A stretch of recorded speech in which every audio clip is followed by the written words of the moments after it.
बिस्मिल्लाहिर्रहमानिर्रहीम, अस्सलाम वालेकुम। खेलों की खबरों पर तबसरों और तजियों से स्कोर के एक और प्रोग्राम के साथ सैयद याह्या हुसैनी आपकी खिदमत में हाजिर है। आईसीसी वर्ल्ड कप T20 2024 और Pakistan cricket team world cup में किस तैयारी के साथ मैदान में उतरेगी और पाकिस्तान टीम से क्या तवक्कुआत हैं, क्या उम्मीदें हैं, ये तो आप के दिल में, आपके दिमाग में मौजूद है। लेकिन दूसरी तरफ पाकिस्तान के खिलाड़ी इस मुल्क के लिए इस वर्ल्ड कप में क्या करना चाहते हैं, आज इस हवाले से गुफ्तगू करेंगे। और हमारे साथ मौजूद होंगे पाकिस्तान के एक ऐसे ऑलराउंडर जिन्होंने जब जहां जैसे उनको मौका मिला उन्होंने पाकिस्तान टीम के लिए अपना 100% देने की कोशिश की। जी तो जनाब हमारे साथ मौजूद हैं ऑलराउंडर इमाद वसीम। खुश आमदीद कहेंगे आपको इमाद। वालेकुम अस्सलाम। और इमाद, कैसी वापसी है इंटरनेशनल क्रिकेट में? और बहुत सारे लोग आपसे नाराज़ थे कि इमाद वसीम ने जो है वो जज्बाती फ़ैसला कर लिया, बट आपकी वापसी हुई है और वापसी के साथ ही वर्ल्ड इवेंट आपका मुंतज़र है। तो प्रेशर है आपके ऊपर तवक्कुआत का, उम्मीदों का, या आपके लिए इंटरनेशनल क्रिकेट जो है वो कोई नई चीज़ नहीं है और बड़े इवेंट में खेलना? देखें, वापसी हुई, अल्लाह का शुक्र है। लोगों का प्यार, मीडिया से लेके पीसीबी का शुक्रगुजार हूँ जिन्होंने सपोर्ट किया। और वो मेंटल हेल्थ इशू था जिसकी वजह से लिया था, और अल्हम्दुलिल्लाह फिर पीएसएल के बाद काफ़ी मेरे इश्यूज़ जो हैं वो रिज़ॉल्व हुए थे। फिर पीसीबी से बात हुई और उन्होंने काफ़ी रिस्पेक्टफुली बात की। सो मैंने ये सोचा कि मुल्क के लिए क्यों ना एक बार ट्राई किया जाए कि हम वर्ल्ड T20 काफ़ी अरसे से नहीं जीते, तो उसके लिए 100% देने के लिए क्यों ना एक वन लास्ट गो किए जाए। सो इसी उम्मीद से और इसी वजह से मैं वापस आया हूँ। आपने बात की ज़हनी तनाव की, मेंटल हेल्थ की। मैं अगर गलती नहीं कर रहा तो पाकिस्तान क्रिकेट में बहुत सारे खिलाड़ी आए, बहुत सारे खिलाड़ी चले गए, लेकिन आपने अपने हर बारी के लिए इंतज़ार किया है। मेरी आपसे पहली मुलाकात 2007 में इंग्लैंड में हुई थी, जब आप पाकिस्तान ए टीम के कैप्टन थे और उस टीम में अहमद शहजाद, मोहम्मद आमिर, शान मसूद, जुनैद खान जैसे क्रिकेटर मौजूद थे। और उन्होंने आपसे पहले इंटरनेशनल क्रिकेट में जो है वो कदम रखा और आपको एक लंबा सफ़र तय करना पड़ा। करीबन 8 साल के बाद आपकी इंटरनेशनल क्रिकेट में आमद हुई थी। आप अब तक जितनी क्रिकेट खेले हो, आप वाइट बॉल क्रिकेट के स्पेशलिस्ट ऑलराउंडर माने जाते हो। अपनी परफॉर्मेंस से आप मुतमईन हो या आपको लगता है कि इमाद वसीम की जो सलाहियत है उससे थोड़ा सा आगे होना चाहिए था? देखें, आप कभी भी सेटिस्फाई तो नहीं हो सकते एज अ प्रोफेशनल प्लेयर।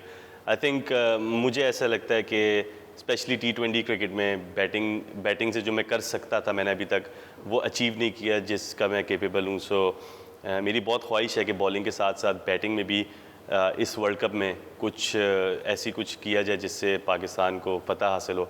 बस यही एक मुझे लगता है कि थोड़ा सा आप कह सकते हैं इम्प्रूवमेंट की ज़रूरत है। और इंटरनेशनल क्रिकेट में जो मैं फ़ील करता हूँ, जिस कैलिबर का मैं प्लेयर हूँ एज अ बैट्समैन, वो मैंने अभी तक शो नहीं किया। इमाद, अगर मैं आपकी बात करूं और इस वर्ल्ड कप के तनाजुर में अगर मैं गुफ्तगू करना चाहूं तो अमेरिका और वेस्ट इंडीज़ वर्ल्ड कप को होस्ट कर रहे हैं और कैरेबियन लीग के एक कामयाब खिलाड़ी की हैसियत से आपकी शनाख्त है। वेस्ट इंडीज़ में हम सेकंड राउंड में जाएंगे खेलने के लिए, लेकिन अमेरिका में आप इससे पहले भी क्रिकेट खेल चुके हैं। तो थोड़ा सा अगर हमारे साथ शेयर करना चाहें, हमारे देखने वालों को बताना चाहें कि कैसी आउटफील्ड होगी, कितना चैलेंजिंग होगा वहाँ पर खेलना, और प्रोफेशनल क्रिकेट में अमेरिका पहली बार एंटर हो रहा है। देखें, मैं लास्ट ईयर मेजर लीग खेला था। वहाँ पे ग्राउंड्स की कंडीशन बहुत अच्छी थी क्योंकि एक दो ग्राउंड्स ऐसे थे जो बेसबॉल के ग्राउंड थे, उनके उसको उन्होंने कन्वर्ट किया था। तो ऑब्वियसली बात है आउटफील्ड उनकी अच्छी होगी। थोड़े से छोटे थे ग्राउंड, विंड फैक्टर भी था। सो जहाँ पे मैं मैच खेला था वहाँ पे, क्योंकि हमारा एक मैच है वहाँ पे, आई थिंक एक है या दो है वहाँ पे, सो डैलस के ग्राउंड में। सो वो थोड़ा सा चैलेंजिंग है बॉलर्स के लिए भी क्योंकि स्ट्रेट बहुत शॉर्ट है। सो वो चैलेंजिंग होगा बॉलर्स के लिए, स्पेशली स्पिनर्स के लिए। और न्यूयॉर्क में अभी क्योंकि स्टेडियम बना है, फर्स्ट टाइम मैच होगा तो नहीं खेला। फोर्ट लॉडरडेल जो मियामी का, वहाँ सीपीएल के काफ़ी मैचेस हुए हैं, उसमें भी थोड़ा सा बड़ा ग्राउंड है लेकिन विंड जो है बहुत फैक्टर है पूरे यूएस में। और कैरेबियन के तो आप लोगों को पता ही है कि उनका भी विंड एक फैक्टर होती है। तो इमाद, अगर मैं आपसे ये जानना चाहूँ कि ये जो वर्ल्ड कप है, ये स्पिनर्स का वर्ल्ड कप है या फास्ट बॉलर का? टफ़ है याया भाई, लेकिन कैरेबियन में मुझे लगता है कि कैरेबियन जो मैचेस होंगे स्पिनर ज़्यादा हेल्पफुल होने चाहिए क्योंकि उनकी विकेट्स जो हैं इस टाइम पे, इस कंडीशन पे उनकी विकेट्स थोड़ा बहुत सपोर्ट करती हैं क्योंकि हीट बहुत ज़्यादा होती है वहाँ पे और विंड होती है, आपको ड्रिफ्ट मिलता है। सो मुझे ऐसा लगता है कि स्पिनर्स यहाँ पे काफ़ी साजगार होंगे। हाँ, जो क्लेवर बॉलर हैं, जो वेरिएशन करते हैं फास्ट बॉलर्स, उनके लिए भी बहुत हेल्पफुल होगी। अच्छा, आपने अक्लमंदी की बात की, आपने कुछ दूरअंदेशी की बात की। टीवी पर मैच देखना, टीवी पर तबसरा करना, आप इन दोनों जो शोबे हैं अब उसके साथ मुंसलिक रह चुके हैं, तो अब आपके लिए कितना आसान है और कितना मुश्किल है कि टीवी पर जब कोई क्रिकेटर बैठता है, बात कर रहा होता है, वो किस फ्रेम ऑफ माइंड में होता है, और जो अंदर खेलता है खिलाड़ी वो ड्रेसिंग रूम में आता है जब परफॉर्मेंस नहीं होती है या परफॉर्मेंस होती है उसको सराहा जाता है या तनकीद होती है, तो ये आपके लिए तो नॉर्मल बात हो गई है। देखिए, दोनों शोबों में मैं रहा हूँ, लेकिन जो भी मैं बात करता था वो किस तरह की क्रिकेट खेली जाए और किस वक्त खेली जाए और किस तरह खेला जाए, वही बात करता हूँ। गेम अवेयरनेस की ज़्यादातर मैंने बात की है, कभी भी पर्सनल को नहीं कहा कि XYZ इस प्ले ने ऐसा किया, इस प्ले ने ऐसा किया, क्योंकि मुझे पता है कि समटाइम्स आपकी फॉर्म नहीं लगी होती, समटाइम्स आप अच्छा करते हैं, लेकिन right decision at the right time लेना ग्राउंड के अंदर वो बहुत इंपॉर्टेंट होता है, और वो स्टार्ट होता है कप्तान से और उसके बाद सीनियर प्लेयर्स से। सो आई थिंक वापसी आने का मकसद भी यही है कि कोशिश करेंगे जो हमने पास्ट में जितनी भी गलतियाँ की हैं एज अ टीम, हम उसको कम कर सकें। और देखें, फ़ाइनल खेलना बहुत बड़ी अचीवमेंट होती है किसी भी टूर्नामेंट का। हम लोग लास्ट फाइनल खेले थे, एक एशिया कप भी खेले थे, लेकिन अनफॉर्चुनेटली, और ये सच्चाई भी है कि फाइनलिस्ट को कोई याद नहीं रखता, लोग सिर्फ चैम्पियन को याद रखते हैं। सो हमारा एम यही है कि हम जब वहाँ से वापस आएँ तो हमें याद रखा जाए। सो एक ही एम और एक ही मकसद के लिए कि सिर्फ खेलने नहीं जा रहे, शिरकत नहीं करने जा रहे, जीतने जा रहे हैं, ट्रॉफ़ी लेने जा रहे हैं। बस उम्मीद यही है और नीयत भी यही है। उम्मीद यही है और नीयत भी यही है। और इमाद, 9 जून सबको इंतज़ार है, और आपके ऊपर सबसे पहले तो ये जानना चाहूँगा कितना प्रेशर है। इंग्लैंड से फिर आप लोग सफ़र करेंगे अमेरिका के लिए, तो ऐसे कौन से लोग हैं जिसके बारे में आपने सोच लिया है कि इमाद इनको शायद मना करना मुश्किल होगा, तो आपने जो है वो जो आपको टिकटें मिलेंगी 9 जून की, उसके अलावा आपने अभी से लोगों से कहना शुरू कर दिया है, अपने साथियों से कहना शुरू कर दिया है कि यार वो वाली टिकट मैं दे दूँगा, 9 जून की 2 टिकटें मेरी हैं। बिल्कुल, आप सही बात कर रहे हैं। आपको भी पता है कि कितना ज़्यादा 9 जून, क्योंकि आई थिंक मुझे ऐसा लगता है कि दुनिया क्रिकेट और दुनिया की स्पोर्ट्स में सबसे बड़ा गेम है, और ऑब्वियसली बात है हम पे भी प्रेशर होता है। जैसे मीडिया की भी हाइप होती है, मीडिया के लोगों को भी प्रेशर होता है और आवाम का भी प्रेशर होता है। सो हम पे भी प्रेशर होता है, लेकिन प्रोफेशनल क्रिकेटर को एक चीज़, मुझे लगता है दोनों टीमों को एक चीज़ बहुत अच्छी तरह आती है कि हम उस टाइम पे उस हाइप को लेके नहीं चलते। हम कहते हैं यार ग्राउंड में हमने देखना है कि हम टैक्टिकल बैटल कैसे जीत सकें। सो प्रेशर बहुत ज़्यादा होता है, इसमें कोई डाउट नहीं, नहीं। मैच पे तो मैं आगे चलकर बात करूंगा, टिकट्स लेकिन टिकट का मैं जानना चाह रहा हूँ कि मैच से पहले ये टिकटों को जमा करने का कितना प्रेशर होता है। अभी से मतलब एक वीक पहले से मुझे पता नहीं कितने लोगों ने कह चुका मेरी 2 टिकट्स, मेरी 3 टिकट्स, मेरी 2 टिकट्स, और मैं उनको कोई, आप देखें, आप ना करना भी बुरा लगता है और हाँ आप कर नहीं सकते, तो जवाब देना अजीब सा फील होता है। सो आई थिंक बहुत टफ होता है हर प्लेयर के लिए। आई थिंक मेरे लिए नहीं, सब प्लेयर्स के लिए, इवन आप लोगों के लिए भी होता होगा। आपको कितनी टिकटें मिलेंगी वैसे? मुझे कोई आइडिया नहीं आया भाई, क्योंकि लास्ट टाइम, क्योंकि चैंपियंस ट्रॉफी में जब मैंने फाइनल खेला था 2 टिकट्स मुझे मिली थी, तो अभी मुझे नहीं पता कि कितनी टिकट्स। तो अच्छा, अगर मुझे ये बताएं कि अम्मी ने कह दिया, भाभी ने भी कह दिया, तो कैसे मैनेज करेंगे? वाइफ तो जा रही है साथ, वो तो उनको तो मैनेज करना है। बाकी आई थिंक अम्मी वगैरह तो नहीं आएंगे देखने, लेकिन फैमिली साथ होगी या कोई दोस्त, अगर कोई बहुत करीबी दोस्त होगा तो उसको ही दे सकेंगे। बाकी उसके अलावा तो हमारे पास टिकट्स होती नहीं। समटाइम्स हम व्हाट्सएप पे या किसी अपने प्लेटफॉर्म में स्टेटस लगा देते हैं, please no tickets, ask us anything. तो आपके लिए तो आसानी हो गई ना, भाभी साथ जा रही हैं तो आप कहते हैं यार बेगम साथ हैं तो उनका टिकट। लेकिन यह भाई, किसी को मना भी करना अच्छा नहीं लगता और किसी को हाँ कह के ना करना भी अच्छा नहीं लगता, तो बड़ी मुश्किल में फंस जाते हैं। तो हमारे साथ मौजूद हैं all rounder Imad Wasim. World cup T20 2024 पर गुफ्तगू हो रही है, इमाद वसीम के किरदार के हवाले से बात हो रही है इस वर्ल्ड कप में। एक ब्रेक के बाद मज़ीद गुफ्तगू।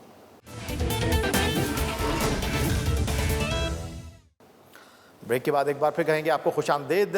ऑलराउंडर इमाद वसीम हमारे साथ मौजूद हैं। मैच की तरफ आ जाते हैं।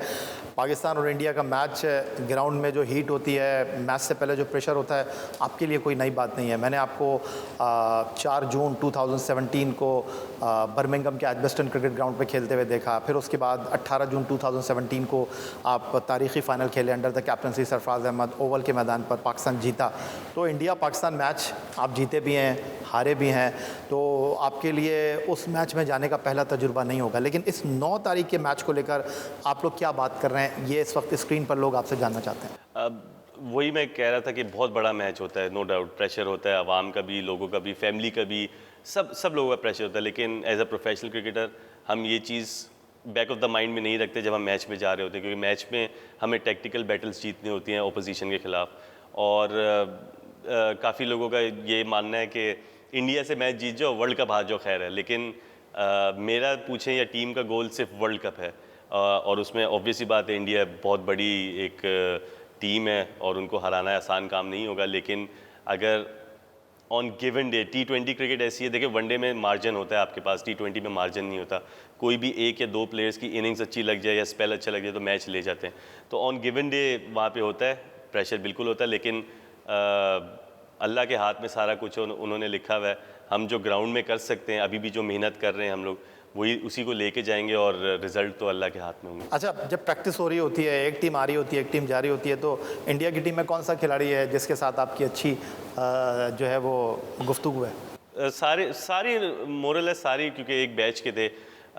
विराट एक बैच के हैं, रोहित शर्मा क्योंकि मैं सरफराज के बैच का था तो हमने ऑपोजिशन में साथ खेला है। सो जडेजा हैं, तो काफ़ी ऐसे लोग हैं जिनसे हेलो है और बहुत ज़्यादा रिस्पेक्ट मैं उनकी करता हूँ, सबकी, एज अ क्रिकेटर भी, एज अ ह्यूमन बीइंग भी। और आई थिंक लाइकवाइज वो भी इसी तरह ही करते हैं। तो इमाद, आप पे थोड़ा सा प्रेशर है क्योंकि हमने 2024 Pakistan super league 3 match, 3 player of the match और क्रूशल मैचों में, तो आप तो अब किसी शक के बगैर बड़े मैच के बड़े प्लेयर हैं।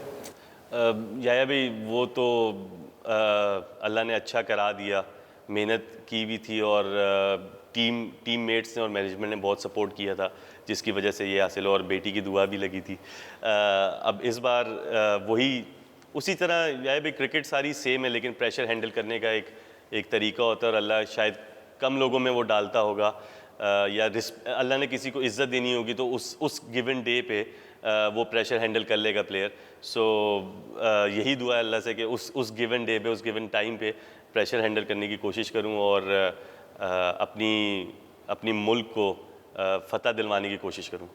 इमाद, ये जो इंग्लैंड की सीरीज़ है बिफोर द वर्ल्ड कप, उससे पहले हम 2009 में अगर आपको लेकर चलें, आपको याद होगा 2 तब्दीलियाँ हो गई थी टीम में।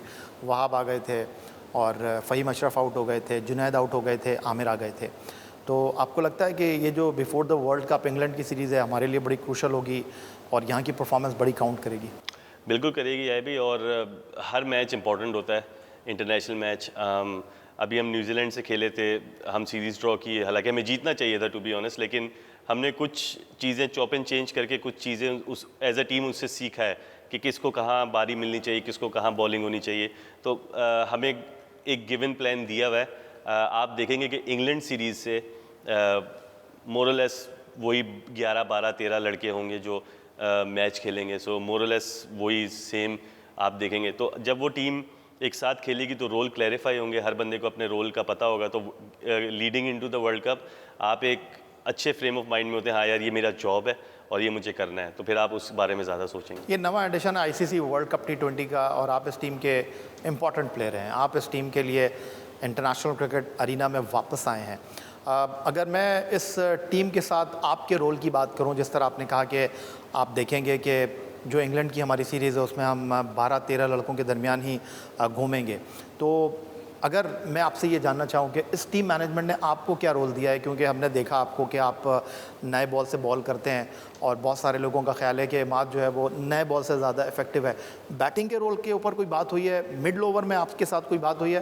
क्योंकि हमारा एक मसला जो है वो पिंच हिटिंग का है, तो कभी आपने अपने आप को जाकर बताया मैनेजमेंट को कि यार आप मुझे रोल दें, मैं आपके लिए कुछ कर सकता हूँ? देखें, अज़हर भाई अभी मेरे साथ ही थे इस्लामाबाद यूनाइटेड में, और वहाब भाई क्योंकि सीनियर मैनेजर हैं, वो काफ़ी मेरे साथ खेले भी हैं, तो उनको सारी सलाहियतों का तो पता है और उन्होंने बात की भी है। क्लैरिटी इस हिसाब से मुझे ऐसा लगता है कि मैं दोनों चीज़ों के लिए अभी फ़िलहाल प्रैक्टिस कर रहा हूँ, नया बॉल भी और पुराना बॉल भी, बॉलिंग को ले लें तो क्योंकि मुझे ऐसा लगता है हमारी टीम में काफ़ी अच्छे नए बॉल्स के बॉलर भी हैं, तो समटाइम्स आपको ज़रूरत पड़ सकती है मिडिल ओवर्स में। तो मैं ऐसा नहीं कर सकता, ना कह सकता हूँ कि यार मैं सिर्फ नया बॉल करूँ और पुराना ना करूँ, क्योंकि मैं वापस ही इस टीम में इसलिए आया हूँ कि जो भी मुझे रोल मिलेगा मैं वो करूँगा। और जहाँ तक बैटिंग की बात है, जिस मर्जी नंबर पे बारी कराएं ओपन को हटा के, क्योंकि ओपन तो बहुत मुश्किल काम है मेरे लिए। हाँ अच्छा, वो आपने पहले से कह दिया, वरना और कंपटीशन बढ़ जाएगा। हाँ, टॉप 3 को हटा के मेरे जिस नंबर पे भी बारी करा दें तो मैं कंफर्टेबल हूँ। लेकिन सबसे इम्पोर्टेंट चीज़ ये है कि मैं ये समझता हूँ कि मैं जितना भी परफॉर्मेंस करूँ उस परफॉर्मेंस से टीम जीतनी चाहिए। मेरा इंडिविजुअल अपना कोई टारगेट नहीं है वर्ल्ड कप के लिए। मेरा यही है कि छोटी हो या बड़ी परफॉर्मेंस हो, पाकिस्तान टीम को विक्ट्री हासिल होनी चाहिए। तो इमाद, अगर मैं आपसे ये जानना चाहूँ कि आपने जिस तरह ख़ुद कहा कि नए बॉल में कंपटीशन है थोड़ा सा, आमिर के आने के बाद नसीम शाह वापस आए हैं फिटनेस से, अब नया बॉल साइम भी डाल लेते हैं, तो अगर मैं आपसे जानना चाहूँ, आप थोड़ा सा रिलैक्स हो गए या आप थोड़ा सा प्रेशर फील कर रहे हैं कि कंपटीशन बढ़ गया? नहीं अभी प्रेशर तो इस बारे में कभी फील नहीं किया। जब मैं टीम में नहीं भी था तब भी मैं, आपको पता है, आपके साथ काफ़ी ज़्यादा शोज़ किए हैं, तो कभी भी मैंने ऐसा नहीं कहा कि मैं किसी से अच्छा हूँ या वो मेरे से अच्छा है।